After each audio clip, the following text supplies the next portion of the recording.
আমি থলগিৰি খিলঞ্জীয়া ভূমিপুত্ৰ এইখন অসম আমাৰ অসম কাৰ্বি আংলঙত থলগিৰি খিলঞ্জীয়া ভূমিপুত্ৰক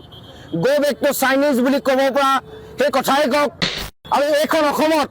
থলগিৰি খিলঞ্জীয়া ভূমিপুত্ৰই তলমূলকৈ জীয়াই থকাৰ পৰিৱেশ কোনোবাই ৰচনা কৰিব বিচাৰিছে অসমৰ পৰিৱেশ আৰু পৰিস্থিতি বেলেগ হৈছে তাকে লৈ অসমীয়া ৰাইজ উদ্বেগত আছে অসমীয়া ৰাইজ চিন্তিত হৈ আছে সেইদিনা শিৱসাগৰ ঘটনাৰ কথাই কওক কাৰ্বি আংলঙত থলগিৰি খিলঞ্জীয়া ভূমিপুত্ৰক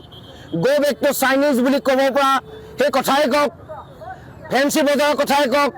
ফটাশিল আমবাৰীৰ কথাই কওক বা পল্টন বজাৰ সেই যুৱকজনৰ কথাই কওক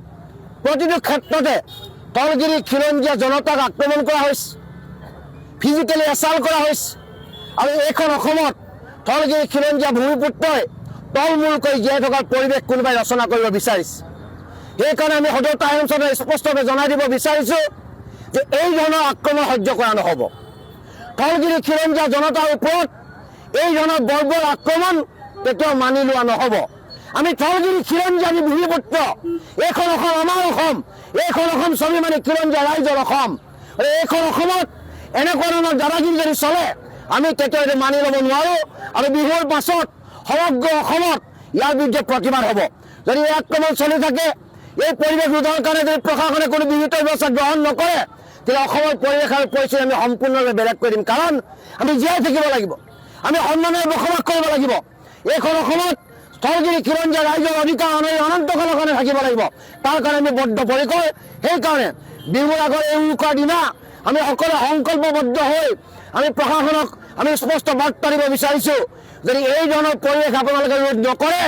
তেতিয়া থলগিৰি খিলঞ্জীয়া ৰাইজে নিজক জীয়াই ৰখাৰ স্বাৰ্থ সংগ্ৰাম হ'ব আৰু সেই সংগ্ৰামৰ কাৰণে অসমৰ জাতি বৰ্ণ ধৰ্ম নিৰ্বিশেষে সকলোৱে একত্ৰিতভাৱে স্বাভিমানী খিলঞ্জীয়াৰ পক্ষত থিয় দি বহিৰাগতৰ এই আক্ৰমণ বহিৰাগতৰ খিলঞ্জীয়া মানুহক কৰা বৰ্বৰ আক্ৰমণৰ বিৰুদ্ধে সকলোৱে ঐক্যবদ্ধৰে আন্দোলন ঘোষণা কৰিব যদি ৰাজনৈতিক উদ্দেশ্য প্ৰণোদিতভাৱে এনেকুৱা ধৰণৰ কৰ্মকাণ্ড কৰিছে তেলে যিসকল ব্যক্তিয়ে এই ধৰণৰ কৰ্মকাণ্ড কৰিছে তেখেতলোকে মূৰ্খৰ চক্ৰত বাস কৰিছে আৰু কোনোবাই যদি ভাবে যে অসমত এই ধৰণৰ পৰিৱেশ সৃষ্টি কৰি কোনোবাই ৰাজনৈতিক লাভালাভ ল'ব পাৰিব সেই ধৰণৰ ৰাজনৈতিক লাভালাভ ল'ব নোৱাৰে কাৰণ এইখন অসম খিলঞ্জীয়া অসম স্বাভিমানী অসমীয়াৰ অসম আমি সকলোৱে একত্ৰিতভাৱে জাতি বৰ্ণ ধৰ্ম নিৰ্বিশেষে স্বাভিমানী বুলি একত্ৰিত হৈ এটা ছাতিৰ তলত থাকি আৰু এই বহিৰাগতৰ যি আক্ৰমণ সেই আক্ৰমণ প্ৰতিৰোধ কৰিম আৰু ইয়াৰ বিৰুদ্ধে সকলোৱে ঐক্যবদ্ধভাৱে থিয় দিব অসমৰ পৰিৱেশ আৰু পৰিস্থিতি বেলেগ হৈছে তাকে লৈ অসমীয়া ৰাইজ উদ্বেগত আছে অসমীয়া ৰাইজ চিন্তিত হৈ আছে সেইদিনা শিৱসাগৰ ঘটনাৰ কথাই কওক কাৰ্বি আংলঙত থলগিৰি খিলঞ্জীয়া ভূমিপুত্ৰক গো বেক টু চাইনিজ বুলি ক'ব পৰা সেই কথাই কওক ফেঞ্চি বজাৰৰ কথাই কওক